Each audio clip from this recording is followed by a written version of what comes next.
நான் வந்து YouTube run பண்ணி வரேன். உதயாசுமதினா மேக்ஸிமம் எல்லாருக்குமே தெரிஞ்சிருக்கும்.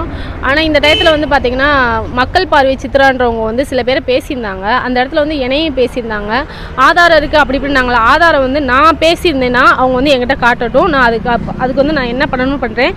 அந்த ஆதாரம் இல்லாட்டினா எந்த மீடியாவில் வந்து அவங்க வந்து என்னை தப்பாக பேசுனாங்களோ அதுக்கு அவங்க பதில் சொல்லியே ஆகணும். நான் ஒரு சிங்கிள் பேரண்ட்டாக வந்து நான் இந்த இதில் வந்து சர்வே பண்ணி வரேன். ஒரு குழந்தைய வச்சு என் புருஷன் செத்து 5 வருஷம் ஆச்சு. 5 வருஷத்தோடு நான் இந்த இதை ரன் பண்ணி வர்றது எவ்வளோ கஷ்டம்னு எனக்கு தெரியும். அப்படி இருந்தும் அவங்க பேசியிருக்காங்க. அதுக்கு அவங்க பதில் சொல்லணும்ண்ணா. என்ன பேர் பேசியிருந்தாங்க? என்ன சித்தரிச்சு? அது வந்து எப்படி பேசியிருந்தாங்கன்னா பாலியல் இந்த மாதிரி பேசியிருந்தாங்க.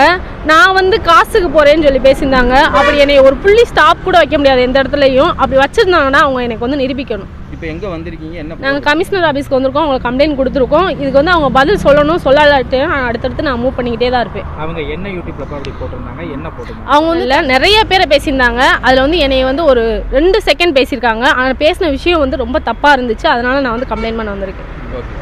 அவங்க மேலே என்ன மாதிரி கம்ப்ளைண்ட் கொடுத்துருக்கீங்க?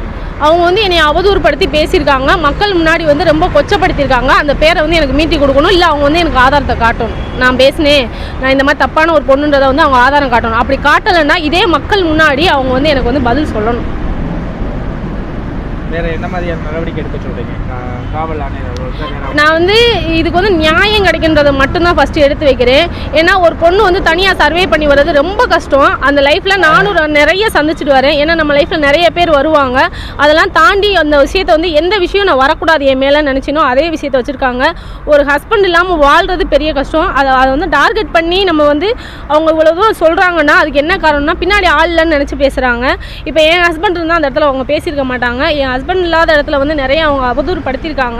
அந்த விஷயம் வந்து என் மேலே டாட் கூட வைக்க முடியாது. 100% நான் அடித்து சொல்லுவேன்.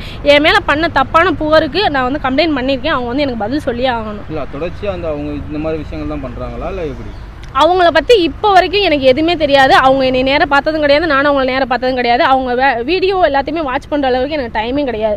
காலையில் எழுந்திரிச்சு என் பிள்ளையை பார்த்துட்டு நான் அவனை ஸ்கூலில் விட்டுட்டு என் ஒர்க்கை நான் பார்க்குறதே பெரிய விஷயம். அதுக்கு இடையில வந்து நான் என் குடும்பத்தையும் பார்க்குறேன்.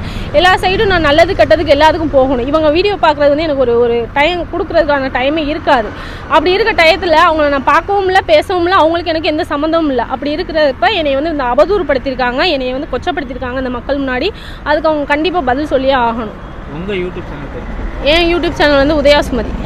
இதுவரை அவங்கள பற்றி எதுவும் பேசியிருக்கீங்களா? என் சேனலில் வந்து பர்சனலாக என்னோட ஃபேமிலி கண்டென்ட் மட்டும்தான் போட்டிருப்பேன். அது தவிர எந்த ஒரு ஆபாசம் இருக்காது, எந்த ஒரு ட்ரெஸ்ஸிங் சென்ஸும் தப்பாக இருக்காது. இது வரைக்கும் அந்த மாதிரி இருந்துச்சுன்னா அந்த வீடியோவை எடுத்து போடட்டும். நான் யார்கிட்டையும் தப்பாக பேசியிருந்தேன்னா அதை அவங்க ப்ரூஃபோட காட்டணும் எனக்கு. அப்படி காட்டலைன்னா இதே சேனல்ஸ் முன்னாடி அவங்க பேட்டி கொடுத்துருந்தாங்க இல்லையா, அவங்க முன்னாடி எனக்கு அவங்க பதில் சொல்லணும்.